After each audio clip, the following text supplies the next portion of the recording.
vou... Oi? Não é? Leonardo. Ó, gente, aqui, ó. O espírito veneranda, também conhecido como Livia Lentulus. Vocês lembram que lá atrás o Públio Lentulus não conseguiu lá, separou a Lívia da Flávia? Sim. Aí hoje em dia, quando a veneranda só psicografou 2 livros através do Chico. Quando ela aproximava do Chico para psicografar, o Chico não conseguia sintonizar com ela, porque ela era de uma evolução muito superior. É a veneranda. Veneranda do nosso lar. A ministra veneranda do nosso lar é a Lívia Lentulus. E também é a Santa Isabel de Portugal. Tá? A rainha santa. A rainha santa.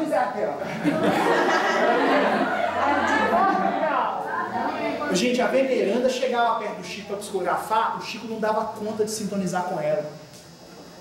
Um dia ele estava atravessando a ponte ali da Rua da Bahia ali. Como é que chama aquela ponte? Elevado? Não. Viaduto Santa Teresa, isso. Ele estava lá no Viaduto Santa Teresa. O Chico, ele tinha feito uma consulta com um oftalmologista para aquele olho dele que tinha catarata. Aí ele estava sentindo muita dor no olho. E ele estava naquela ponte lá, o sol estava se pondo. Aí ele parou e fez uma prece pedindo a Deus que aliviasse um pouco a dor dele. Aí ele viu uma estrela se acendendo no céu, assim, o pôr do sol, ele achou que era uma estrela, né, e tudo. Aí o olho dele começou a aliviar. Aí ele ouviu o Emmanuel falando assim: agradeça a sua mãezinha, que está lá em nosso lar. Está falando dela, está venerando. Aí na hora que ela aproximava do Chico para psicografar, ele não conseguia sintonizar. Aí sabe o que eles tinham que fazer? A mãe dele lá no há 2000 anos, a Lívia Lentulus, quando ele era Flávio. Aí, a gente imagina isso, gente. O Emmanuel tinha que se colocar entre os dois. Ela transmitia para o Emmanuel e o Emmanuel transmitia para o Chico, um fenômeno mediúnico em que o Emmanuel se colocava como médium dela para chegar no Chico para o Chico psicografar. E ela, vocês lembram que no nosso lar eles falam que a ministra veneranda está aqui, ela podia estar em esferas mais altas, mas ela permanece aqui porque há um grupo de corações ligados a ela que ainda está nas regiões inferiores? É essa história aí que está desenrolando há mais de 2000 anos. Vocês lembram quando a Lívia desencarna no há 2000 anos, que ela vê a Terra de longe e fala que ela era toda coberta de sombras e tal? Imagina as esferas em que a Lívia poderia viver. Mas ela fica em nosso lar. Né? Aí chegou lá, psicografou 2 livros, a gente já fica esperando, olha, vai falar das leis do não sei o que, deve ser um negócio bombástico. As 2 obras que ela escreveu são obras infantis, para criança. Vocês estão entendendo? Aí ela começa a obra dela, a primeira obra dela, O Caminho Oculto. O Caminho Oculto. Não é boa nova na nossa vida? Qual que é o caminho para a gente viver a boa nova? Ela vai responder aqui para nós agora. Leonardo, jovem aparentemente devoto, vou ler de novo. Leonardo, jovem aparentemente devoto. Eu acho até que... Oi? É o Leonardo que é o Leonardo aqui? Eu fico achando que esse Leonardo sou eu. Leozinhos da vida. Tem vários, né? Leonardo, jovem aparentemente devoto, pedia sempre ao Senhor que lhe fosse revelado o caminho prodigioso para o céu. Gente, os meninos lá em casa, esse aqui é o favorito deles, viu? Aliás, as obras mediúnicas que o Chico recebeu, obras infantis que o Chico recebeu, impressionantes. Você vê que a qualidade delas é transcendente, assim, porque os meninos adoram. Eles são de uma qualidade doutrinária impecável, literariamente são impecáveis também, e ainda por cima os meninos ficam assim, né? Então Leonardo, jovem aparentemente devoto, pedia sempre ao Senhor que lhe fosse revelado o caminho prodigioso para o céu. Como é que eu faço para viver a boa nova na minha vida? Como é que eu faço para sair daqui da Congeb e levar a Congeb comigo para onde eu for? Como é que eu faço? Embevecido, costumava olhar o firmamento frequentes vezes, pensando nas alegrias do paraíso.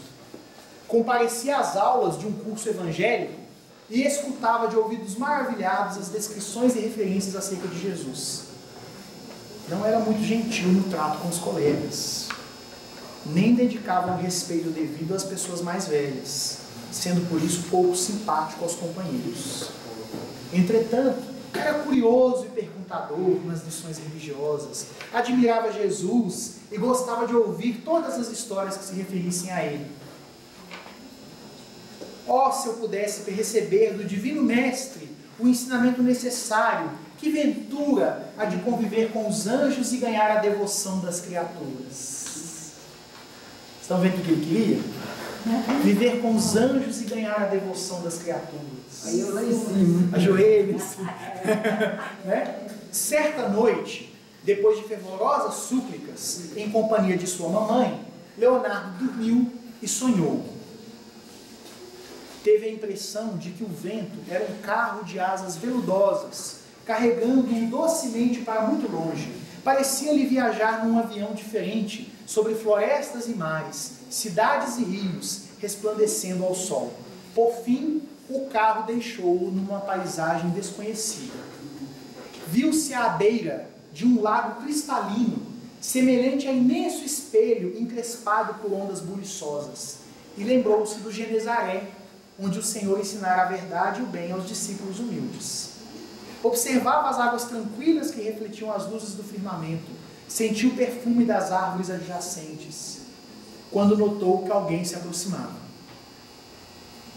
Gracioso bando de avezinhas apareceu de imprevisto, bicando as flores e atirando as pétalas ao chão, como se estivessem enfeitando o caminho para o visitante inesperado. Era o que ele queria. O jovem contemplava sob forte admiração, indagando. Olha os interesses dele. Quem receberia semelhante homenagem da natureza? Olha como é que era a mentalidade dele, né? Decorridos alguns instantes, sentiu-se à frente do próprio Cristo. Porque Jesus vem para quem o chama, viu, gente? Para todo mundo que o chama, ele vem. E isso não é assim, promessa vazia, não. Ele mesmo disse isso. Né? Não teve qualquer dúvida.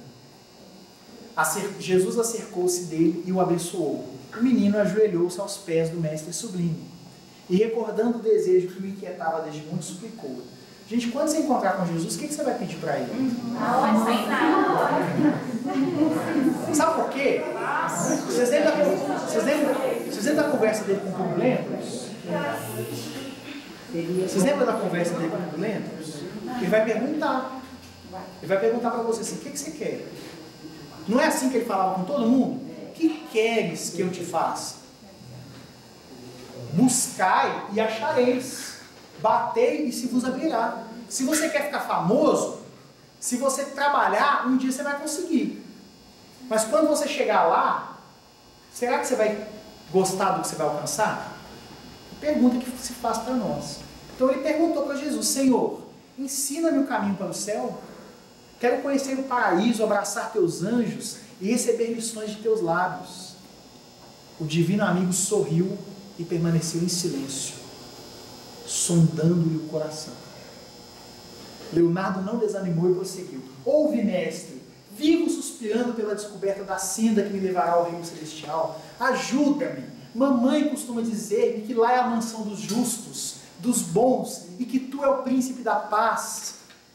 Esperou alguns momentos, de olhos cheios de lágrimas, e porque tardasse a resposta do Salvador, Jesus continuou em silêncio, perguntou concluindo, você me dará a feliz revelação? O Cristo abraçou-o afetuosamente e respondeu num belo sorriso, sim. O jovem, maravilhado e jubiloso, interrogou, como saberei, Senhor? Como compreenderei a dádiva sublime? O mestre fixou nele o olhar muito doce, olhou no olho dele e falou, dar-te-ei o conhecimento da estrada celeste por diversos sinais. Quando? Perguntou o rapaz, confundido de alegria. Hoje mesmo, disse Jesus. Nesse instante, Leonardo sentiu dificuldade para se manter na paisagem que foi conduzido. Já não conseguia ver o amigo celeste. Teve a impressão de uma voz muito forte gritando-lhe aos ouvidos. Leonardo! Leonardo! O quadro desapareceu como encanto e ele acordou na cama, atendendo ao chamado maternal. Profundo contentamento invadiu a alma. Guardava a certeza de que regressava do maravilhoso país onde esteve com Jesus. Levantou-se otimista, deixando transparecer no rosto a mais viva satisfação. Depois do banho matinal, contou à sua mãe a ocorrência da noite. Descreveu com entusiasmo a grande viagem no avião desconhecido, a chegada a misterioso recanto cheio de verdura e beleza, e por fim o encontro com o mestre. Sua mãe o ouviu orgulhosa e feliz, elogiando-o com palavras de carinho e de incentivo à prática do bem. Leonardo não cabia em si de contente.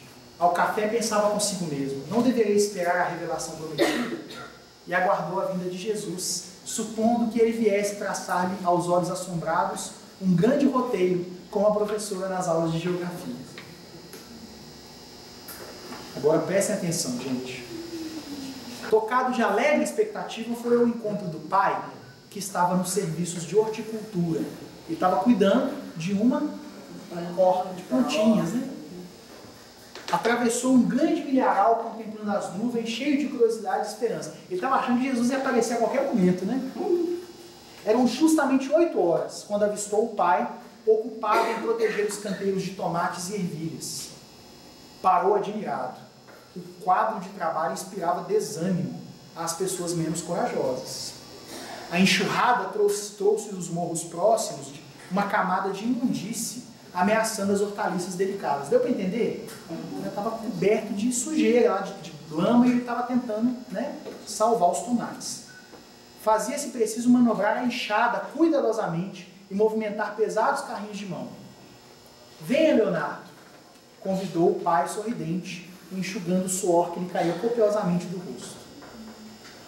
Nosso rapazinho, no entanto, examinou as condições do serviço naquela manhã e concluiu que a cooperação seria difícil. Ficaria, por certo, todo enlameado, ficaria cansado. O pai, valente e bem disposto, explicou satisfeito. Essa é a boa terra que produz o nosso pão.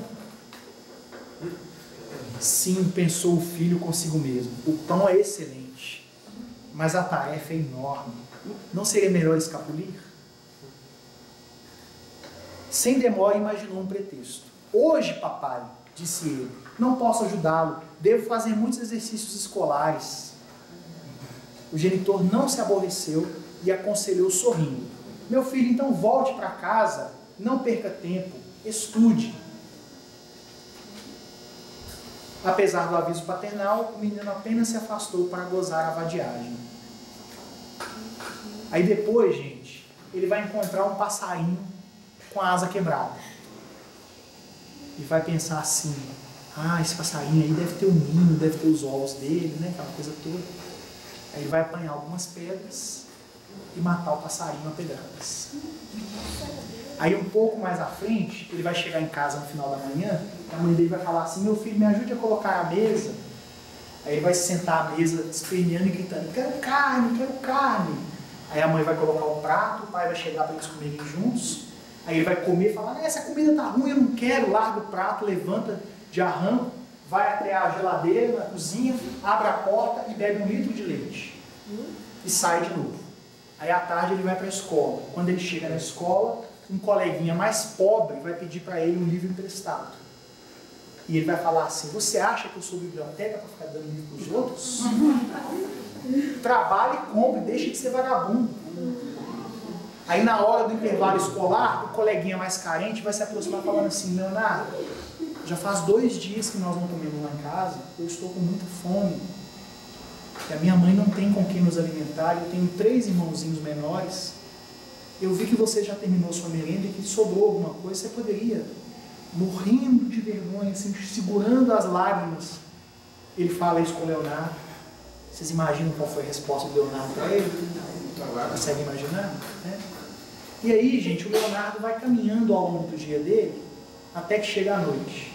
E ele vai sonhar novamente com Jesus.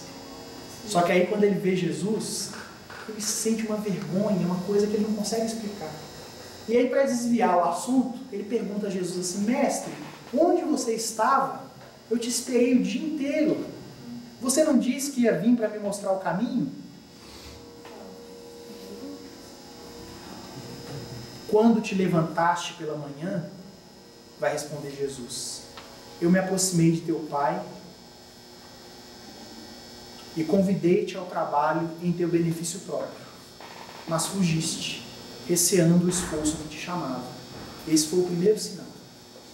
Acompanhei-te e fiz-te sentir a súplica silenciosa dos pássaros. Tenros, atacados pelo vento inclemente, esperando que tuas mãos os ajudassem na obra do bem. No entanto, não aceitaste meu apelo e assassinaste uma avezinha inocente. Mais tarde, guiei-te à presença de um velho servidor cansado e enfermo, esse pedaço aqui eu pulei, a fim de que o ajudasses a carregar pesada carga. Entretanto, negaste auxílio. Sem desanimar com as tuas negativas, mandei um pobre menino à tua presença para rogar-te um livro emprestado, a fim de que adquirisses um amigo fiel. Olha o planejamento que Jesus tinha. Aquele menino lá ia ser um amigo fiel. Um amigo fiel. Todavia, expulsaste-o sem caridade. Depois proporcionei-te ocasião de ser grato a Deus, oferecendo... Olha para você ver, gente. Todo ato da vida humana é divino. Proporcionei-te ocasião de ser grato a Deus. Como? Mandando ele para a igreja para rezar?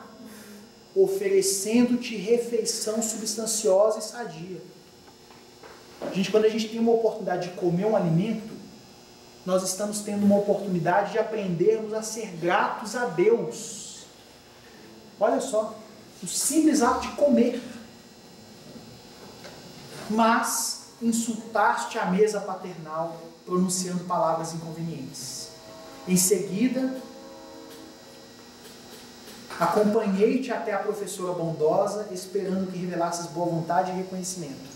Preferiste, contudo, a perturbação e a vadiagem. Tem um momento do livro que ele faz bagunça na aula. A professora está dando aula e ele começa a fazer lá.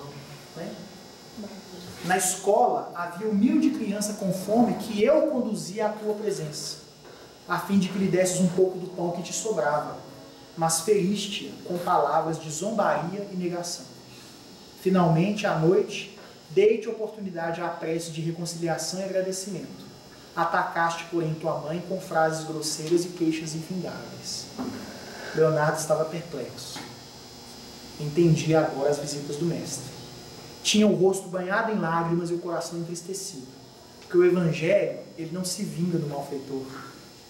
Ele não aponta ele e fala, você é mau, você é ruim, como o filho mais velho da parábola do filho pródigo. Você é desobediente, você é rebelde, você não merece o amor do Cristo. Né? Senhor, reconheço que não respeitei os sinais que me deste. Estava cego. Perdoa-me e me ajuda por amor ao Pai. Os soluços de amargura íntima obrigaram um pequeno intervalo. Ele não conseguiu continuar falando, começou a soluçar, né, no choro. Porém, criou forças novas e perguntou, contudo, Senhor, e o caminho para o céu?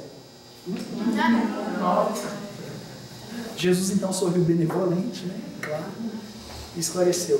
O caminho celeste, a boa nova da nossa vida, é o dia que o Pai nos concede quando aproveitado por nós na prática do bem. Precisava da gente falar isso, gente? Nós sabemos disso, não é verdade? Precisava da veneranda ter o trabalho de sintonizar com o Chico daquele jeito todo artesanal para dizer isso para nós? Não precisava, mas nós não aprendemos de primeira. Então, ele perguntou, né, e o caminho? O caminho é o dia que o Pai nos concede.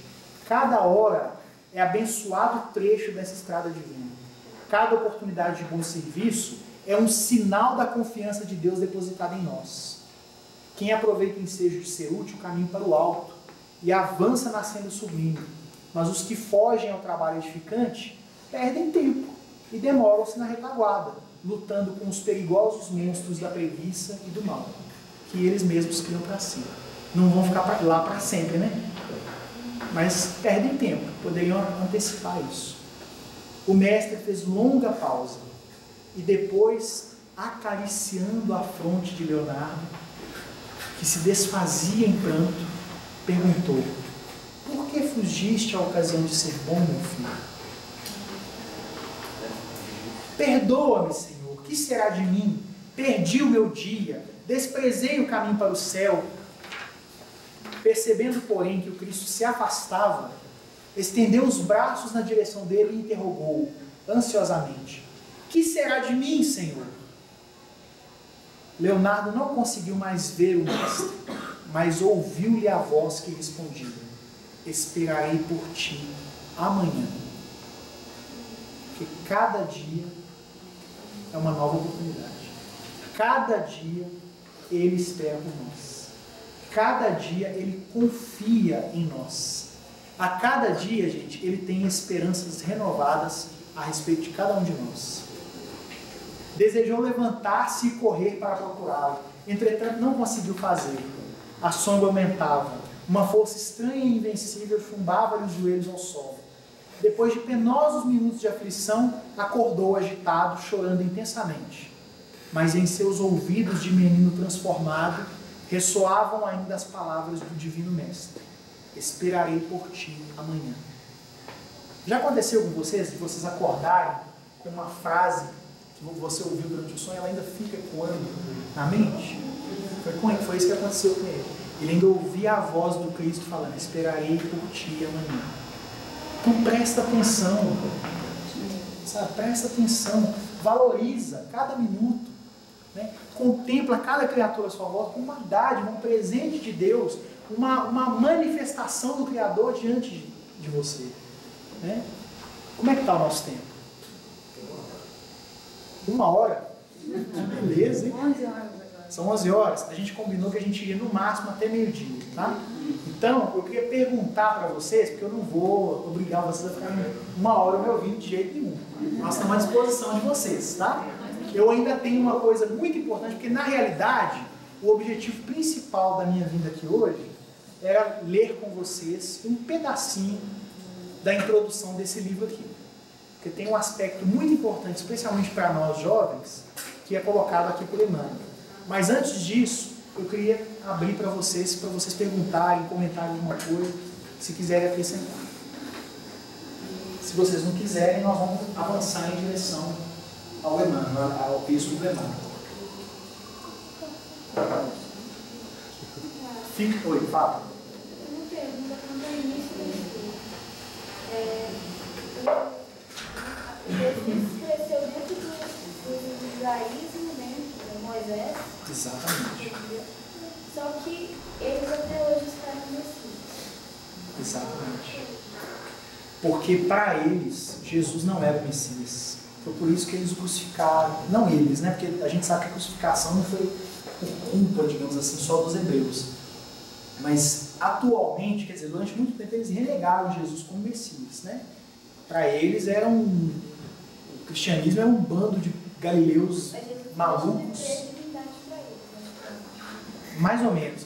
Atualmente os judeus veem Jesus como um grande profeta, mas não o Messias. O Messias eles ainda estão aguardando.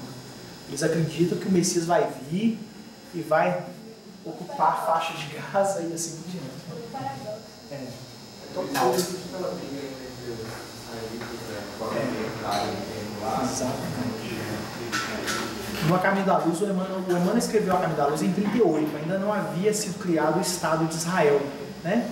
Ele foi criado em 47, 41, não sei. 47, 48. Pois é. Então não havia sido criado. Aí no A Caminho da Luz, o Emmanuel falou assim: ainda hoje eles perambulam pelo mundo em busca da sua terra prometida, sem se conscientizarem de que a terra prometida a que as promessas do Velho Testamento faziam alusão era o próprio coração do homem. Vocês lembram do bebê batendo no coração do Simeão? É por isso que quando no Velho Testamento eles chegam na terra prometida, vocês lembram disso? É muito interessante. No final do Deuteronômio, Moisés está prestes a entrar na terra prometida com o povo, depois de 40 anos de viagem, né? Está prestes a entrar. Aí o Adonai, né? O Adonai chega para ele e fala assim: envia o povo liderado por Josué, para que ele continue a sua obra e ocupe a terra que foi prometida a Abraão, Isaque e Jacó. Tu, porém, nela não entrarás. Suba para o Monte Nebo e lá me aguarde.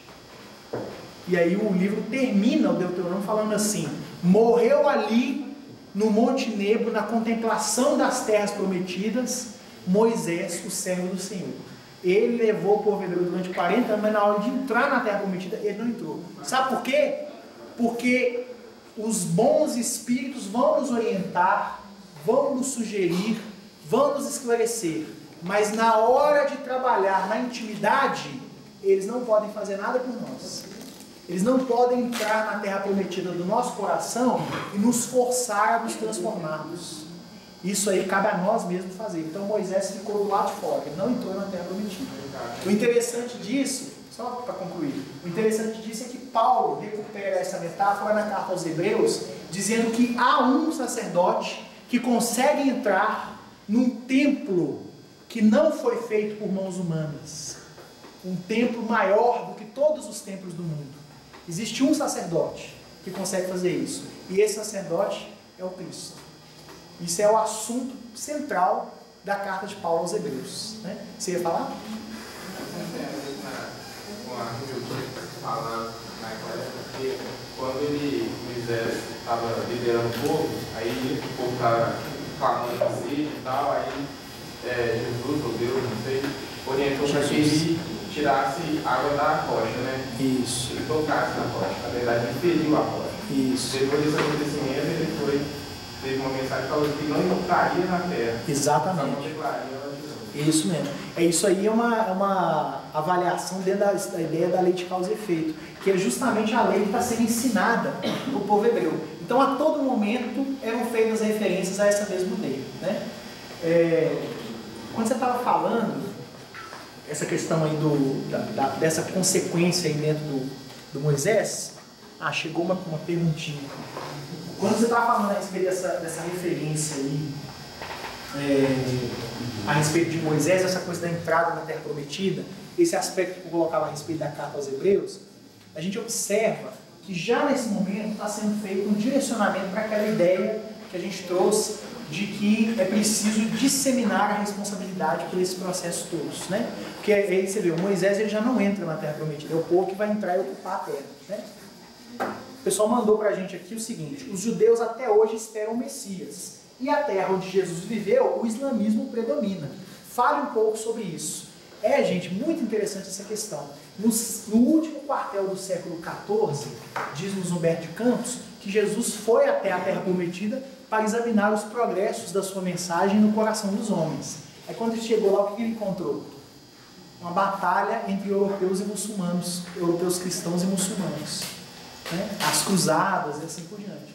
Aí ele falou assim, perguntou para um assessor dele: e aqueles que guardaram a minha mensagem, né, a mensagem do Evangelho, como eles estão hoje? Estava se referindo aos religiosos, né?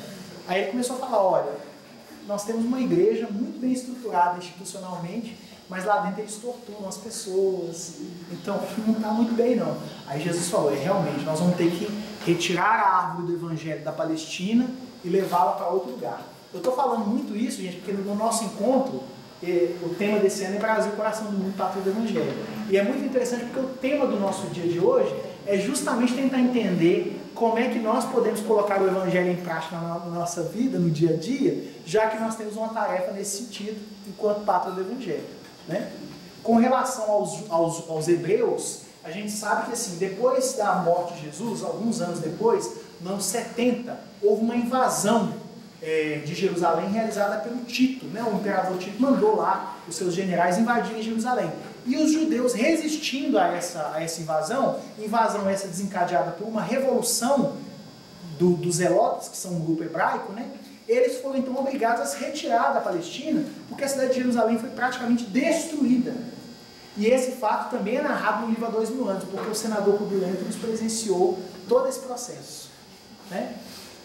Nesse momento em que eles saem da Palestina, é iniciado uma nova fase daquilo que eles mesmos chamam de diáspora, que é justamente essa movimentação do povo hebreu por todo o mundo.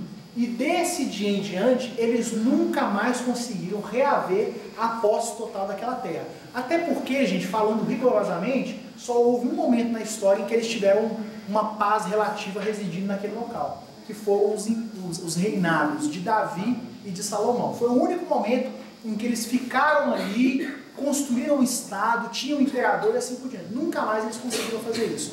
Por quê? Porque talvez, gente, vamos lembrar, talvez fosse possível dentro do planejamento que eles permanecessem naquele local. Mas aí, algumas pessoas não cumpriram com a parte delas no combinado. Aí começa. Mas aí a gente pensa nisso numa perspectiva coletiva, assim, como se as massas fossem homogêneas, mas o problema é de comportamento individual.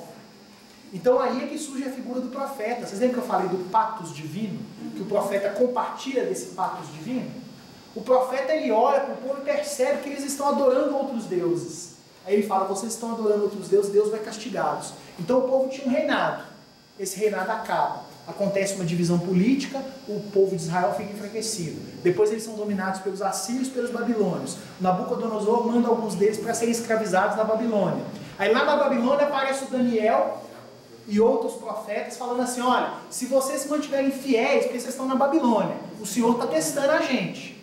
Porque aqui eles cultuam vários deuses.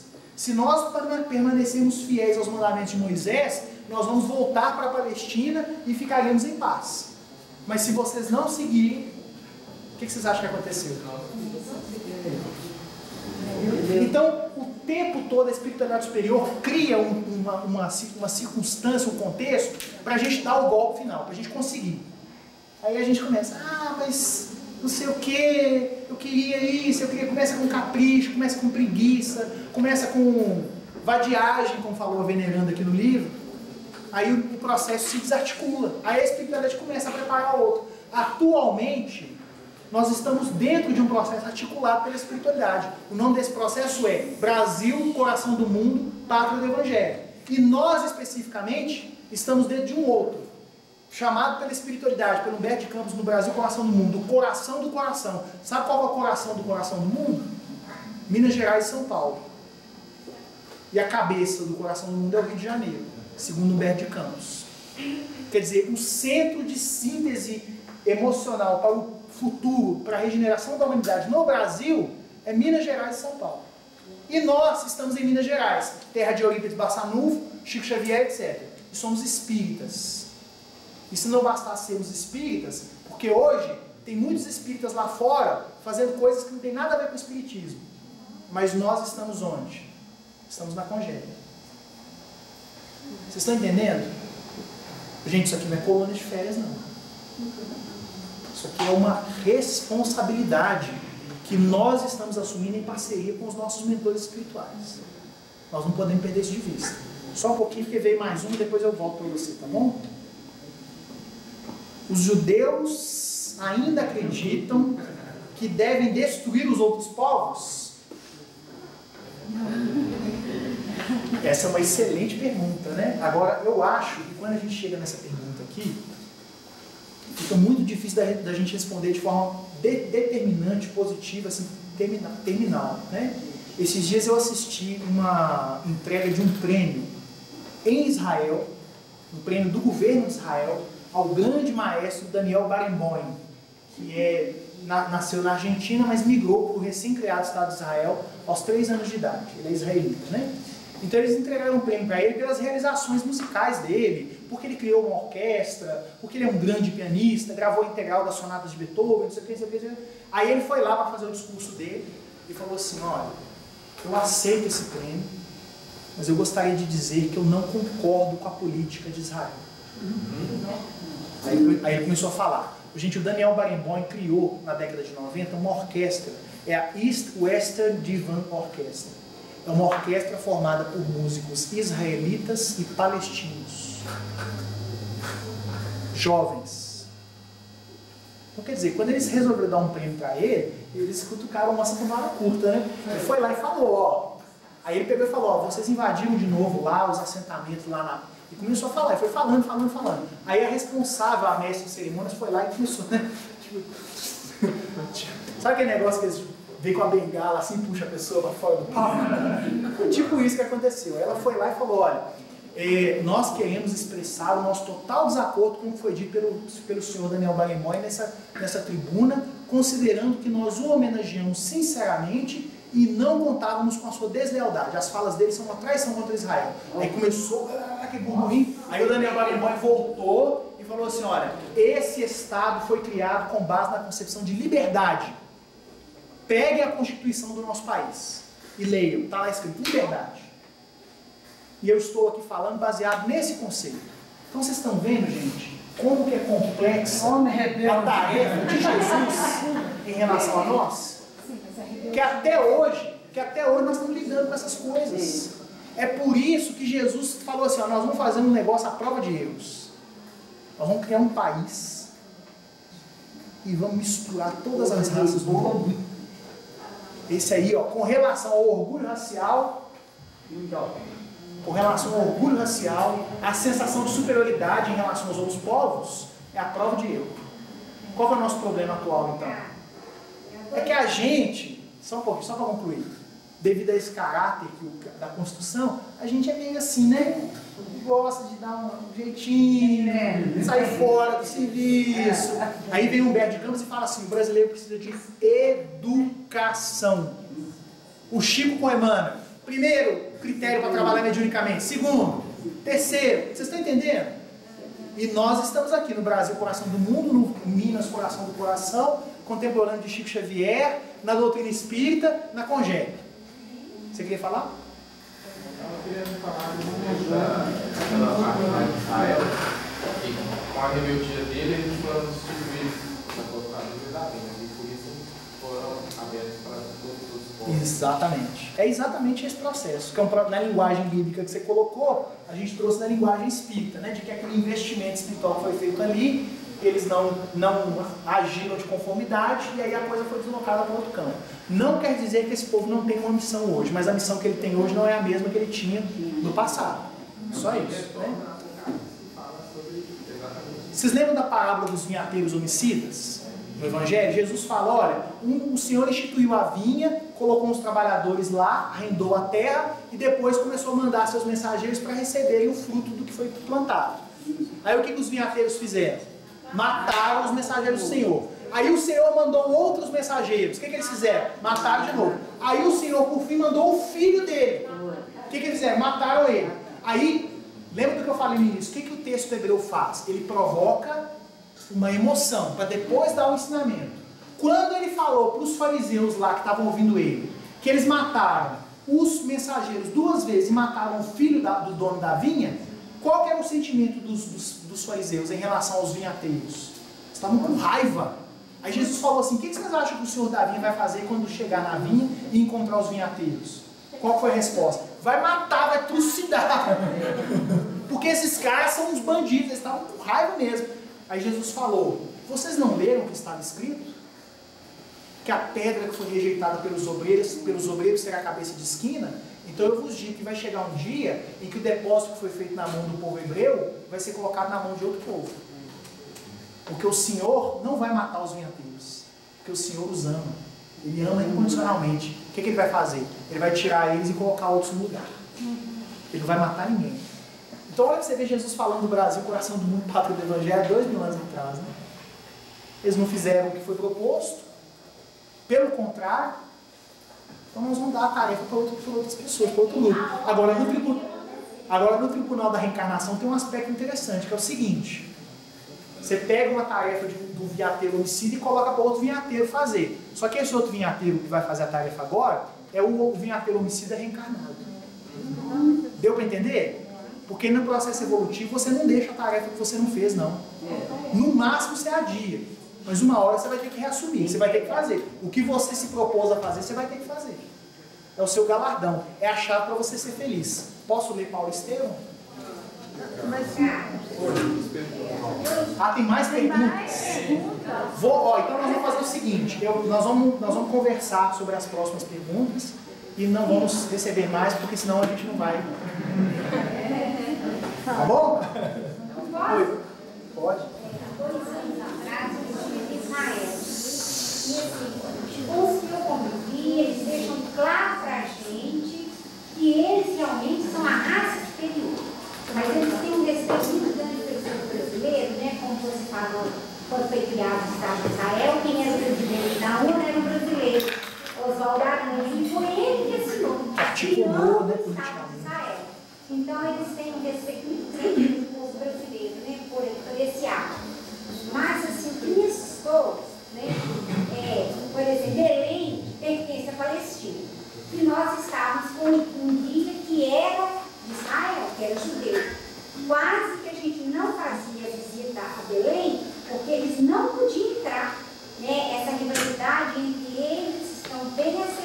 Gente, a gente não consegue nem imaginar isso aqui no Brasil, né? As cidades estão sendo separadas, aquele muro antigo de Berlim, estão sendo feitos, separando as cidades que pertencem à Palestina do povo de Israel. Então a gente vê cidades, né, pequenas, todas cercadas por muros grandes árvores. Quando é que esses muros vão cair?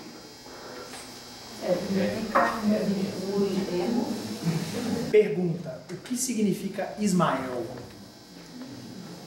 Muito boa pergunta. Ismael, gente, olha só, Abraão, lá atrás, né, foi prometido para ele que ele ia ter uma grande descendência, não foi? Aí ele foi falar, né, levou lá o Adonai, né? O Adonai estava lá materializado, aí ele falou: vem cá, eu vou te apresentar com minha esposa, né?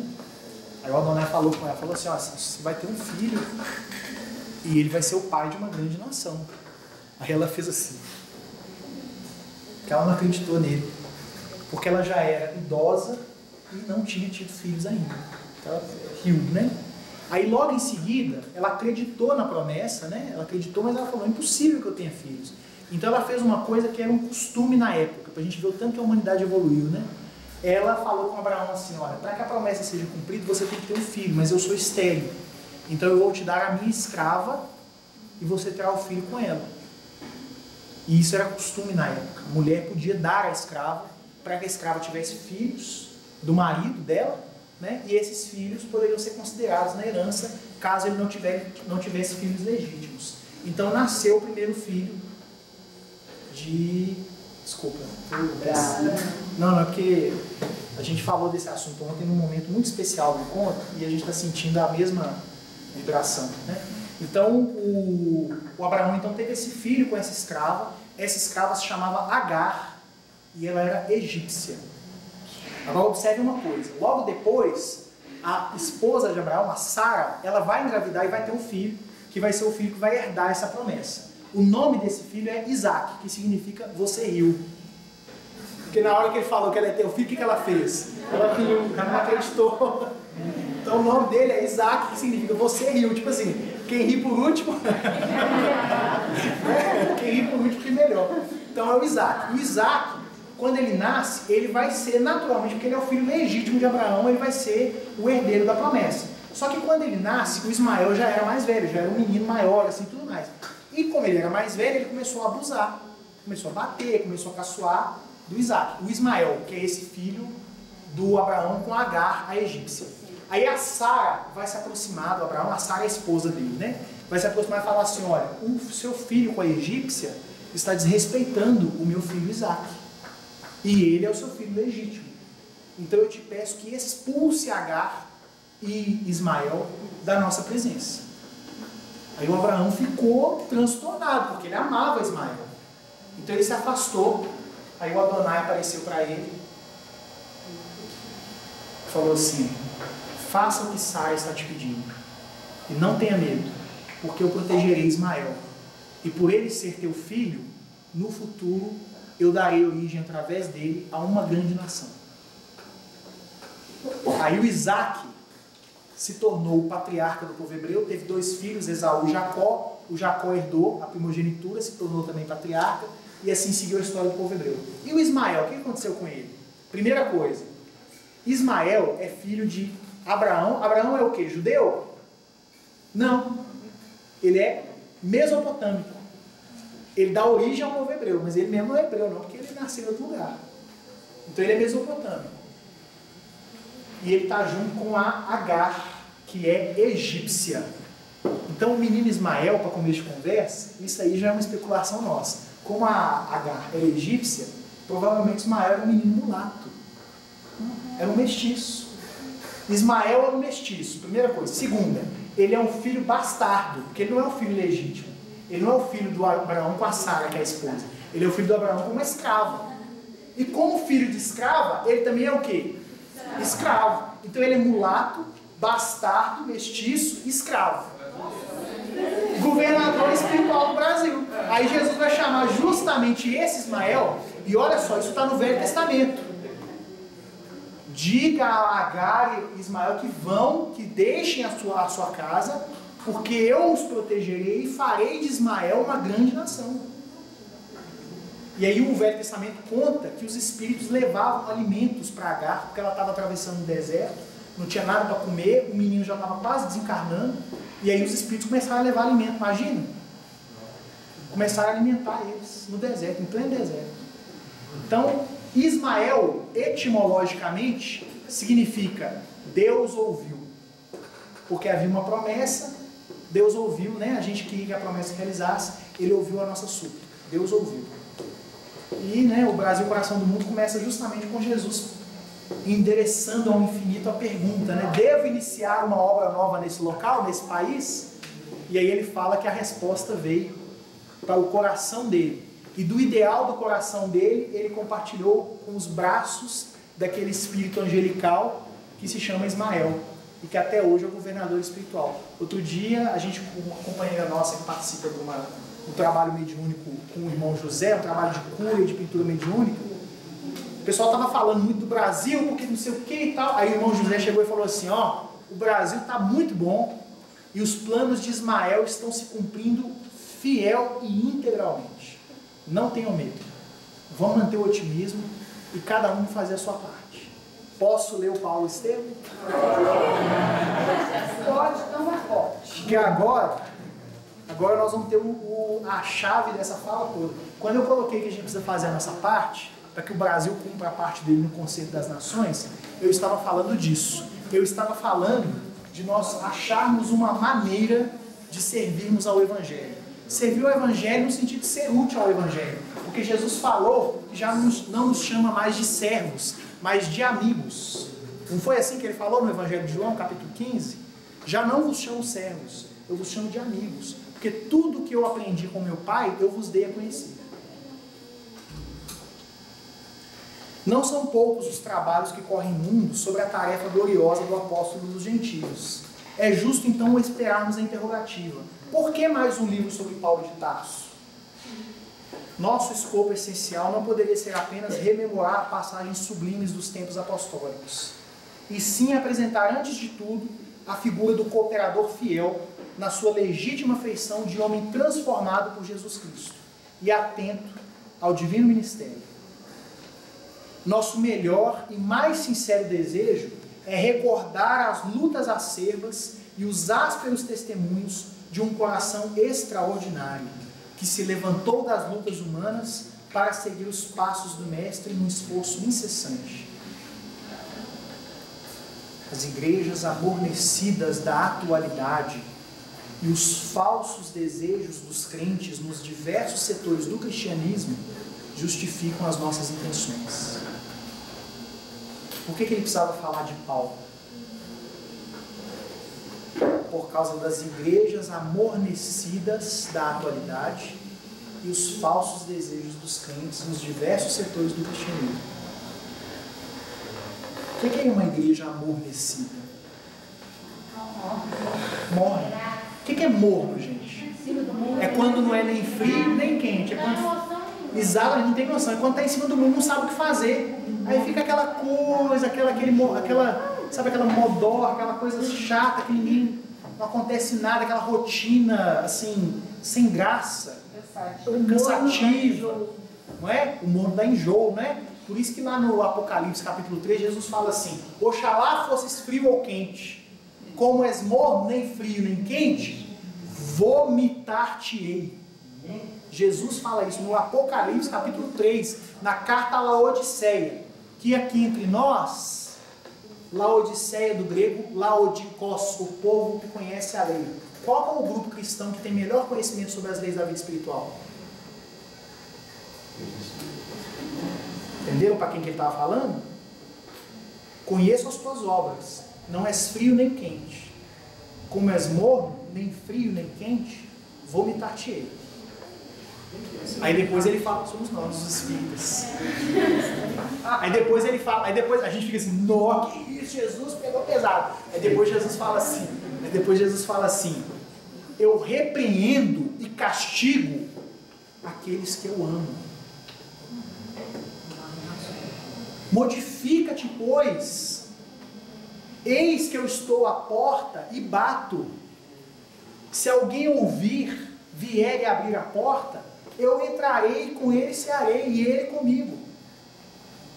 Àquele que vencer, eu darei que se sente no meu trono, assim como eu venci e sentei no trono de meu Pai. Quem é o único grupo que conhece a realidade do processo evolutivo pelo qual Jesus atingiu a condição atual dele, da mesma forma que alguém atingiu antes dele? Somos nós. É para nós que ele está falando. Então as igrejas amornecidas da atualidade, nós não podemos ser mornos. Mas também ele falou dos falsos desejos dos crentes. Porque quando Jesus chega para nós e pergunta o que a gente quer ganhar na loteria, eu quero ser bonito, eu quero ser isso, eu quero ser aquilo. Os falsos desejos. Sabe o que são falsos? Não é porque os objetos de desejo são falsos. Eles são falsos, mas não é por causa disso. É porque no fundo não é isso que a gente quer. Não é verdade, gente? É isso que a gente quer? Tanto que adquirem e não fica feliz. Não é? Quantas pessoas a gente conhece que tem coisas que são cobiçadas e, no entanto, vivem profundamente infelizes.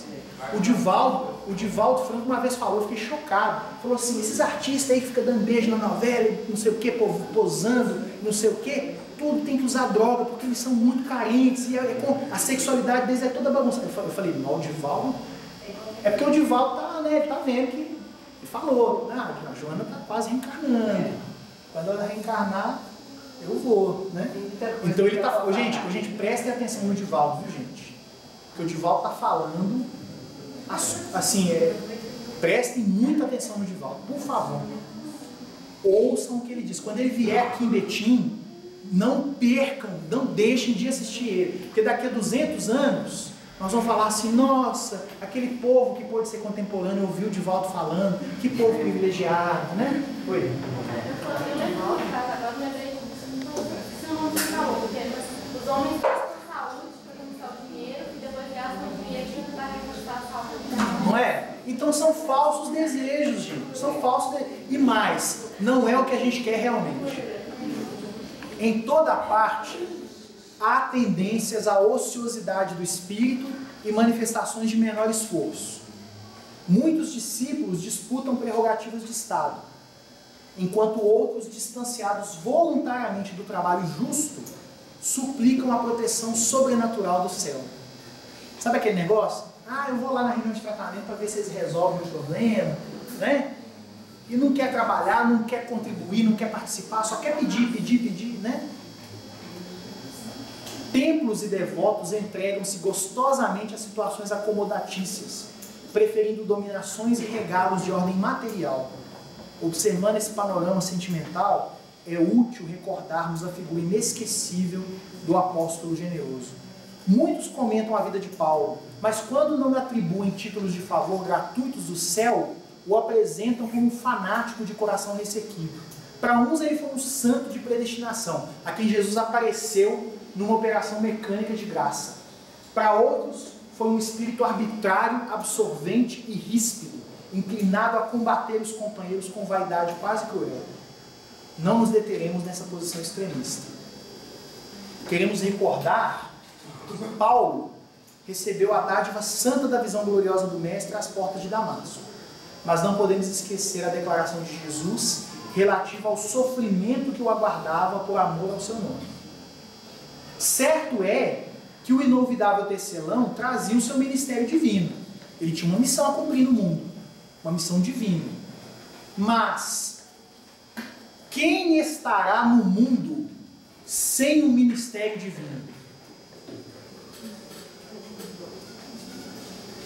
Todos nós temos uma missão a desempenhar no mundo. Não é tipo Moisés mais não. Não é tipo Jesus mais não. É mais na base do trabalho em grupo.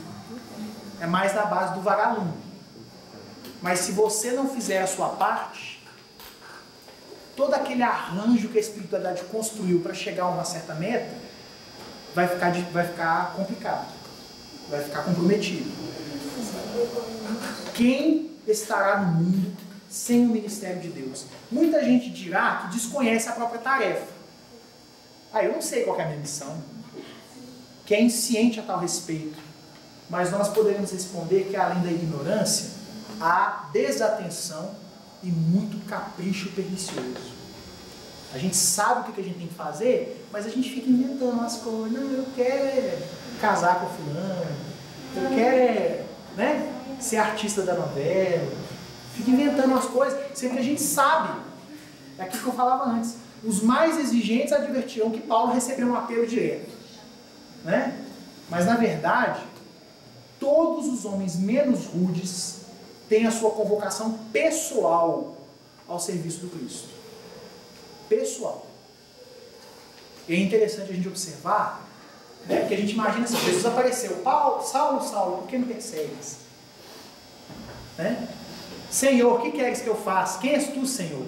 Eu sou Jesus a quem tu persegues. Senhor, o que queres que eu faça? Aí a gente imagina que Jesus vai falar para ele assim, monte num cavalo e saia pregando o evangelho pelo mundo, porque você será o apóstolo dos gentios. Aí ele sai com a música, foste um guerreiro. Sim, é como se fosse um filme hollywoodiano. A gente imagina que é isso que vai acontecer, né? Quando ele pergunta, o que queres que eu te faça? Qual que é a resposta de Jesus para ele? Levanta e entra na cidade, e lá você vai saber o que te compete fazer. Para nós ele está falando assim, levanta, sai da congebe, vai lá para sua casa, para sua escola, para sua família, e lá você vai ver o que te compete fazer. Porque Deus não nos coloca em certos ambientes à toa. Ele não nos coloca com certos familiares à toa. Ele não nos deu um corpo com determinadas características à toa. Ele não permitiu que na atual encarnação nós tivéssemos certas habilidades, certos talentos, certos dons à toa. E como eu disse no começo, vocês devem estar lembrados, os nossos talentos têm íntima correlação com os defeitos que nós temos mais urgência em vencer. Nós precisamos perceber isso. O convite ao ministério chega de maneira sutil, inesperadamente. A maioria, porém, resiste ao chamado generoso do Senhor. Aqui, ó. Né? A maioria, porém, resiste. Ora, Jesus não é um mestre de violências. Jesus não vai obrigar ninguém a nada. Né?